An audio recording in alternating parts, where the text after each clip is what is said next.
बहुत शुक्रगुजार हैं भट्ट साहब दी और दूजा वलायत फारूकी साहब दी कि उन्होंने मन भुलन नहीं दिता अज का दिन और बार बार मन कहते रहे और मैं दिलों उन्होंने शुक्रगुजार है कि शायद मैं ना इतने आँदी तो मैं अंदाज़ा ही नहीं सी होना कि एडियां रौनक इतने लगदियां ने और असी एडा दिलों तो जड़ा ना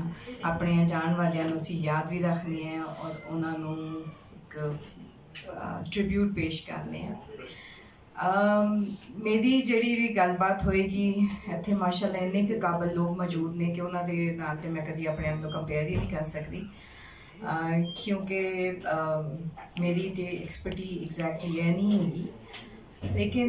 गल आ जाती है कि मेरा एक होर भी बड़ा गूढ़ा रिश्ता है हज़रत हफीज़ साहिब साहब के नाल और वो है कि वो मेरे वालिद साहब के बड़े नज़दीकी दोस्त सन। मैं थोड़ा जिन्ना दस चुका कि मेरे वालिद साहब professor Tufail Dada Saheb MA college दे विच उर्दू लिटरेचर के हैड ऑफ द डिपार्टमेंट सन ते हफीज़ साहिब साहब नू सारी दुनिया ते बड़िया ढंगा तो जानती है तो मैं उन्होंने अपने चाचा जी के तौर पर जाननी है और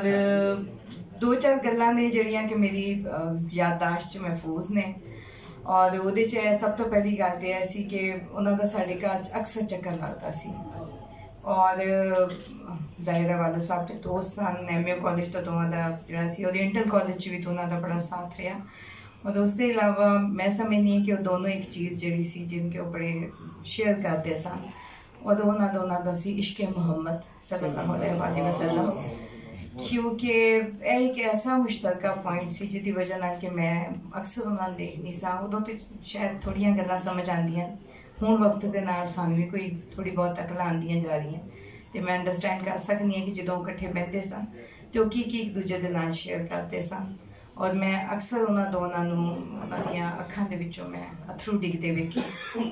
उदों नहीं सी गल समझ आती हुण समझ आती है क्योंकि इश्क सी जिन्हों की वजह नाल कि उन्होंने अखां चो अथरू टेकते सन और घंटों एक दूजे नाल बैठे रहते सन गल्लां करते रहते सन और मेरी वालदा साहिबा जो उदों बड़ियां सादियां महफिलां होंदियां सी बड़ियां सादियां गल्लां होंदियां सी बड़ी फरमाइश होंदी सी ते होंदी सी कि भाभी जी दाल चौल पका दिओ ते नाल कश्मीरी चाय जिहड़ी सी वो बड़ी शौक नाल पीती जाती सी इन्हां दे नाल और सूफी तबस्सुम साहब मिर्ज़ा अदीब साहब हज़रत हफीज़ साहिब साहब ये वो लोग ने जिन्होंने कि असीं बचपन तो अपने इर्द गिर्द अपने घर के देखते रहे और असीं हमेशा समझते सा कि यह साडे कोई रिश्तेदार ने इन्हां दा इन्ना आना जाना सी साडे घर के विच और बड़ी एक चीज़ जिहड़ी कि मैं हमेशा इन्हां दी याद रहेगी बड़े वज़ादार सारी जिंदगी जदों भी मैं उन्होंने देखिया अमूमन सिर ते टोपी होंदी सी अचकन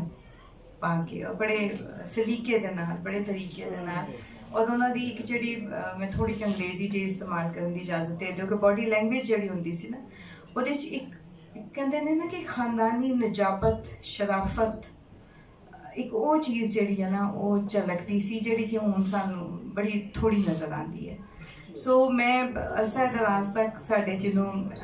वालिद साहब MA कॉलेज जाते सन उत्थे आते सन फिर असीं रिवाज गार्डन गए उत्थे भी उन्हों दी महफिलां लगदियां सी मेरे लिए एक बड़ी महरूमी है कि काश कि असीं उदों समझिया हुंदा कि साढ़े इर्द गिर्द जिहड़े अफराद नहीं है बल्कि अपने अपने मामलात दे जिन्नात सन they were the giants of their expression और जो जो गल्लां आपस और एडी सादगी दे नाल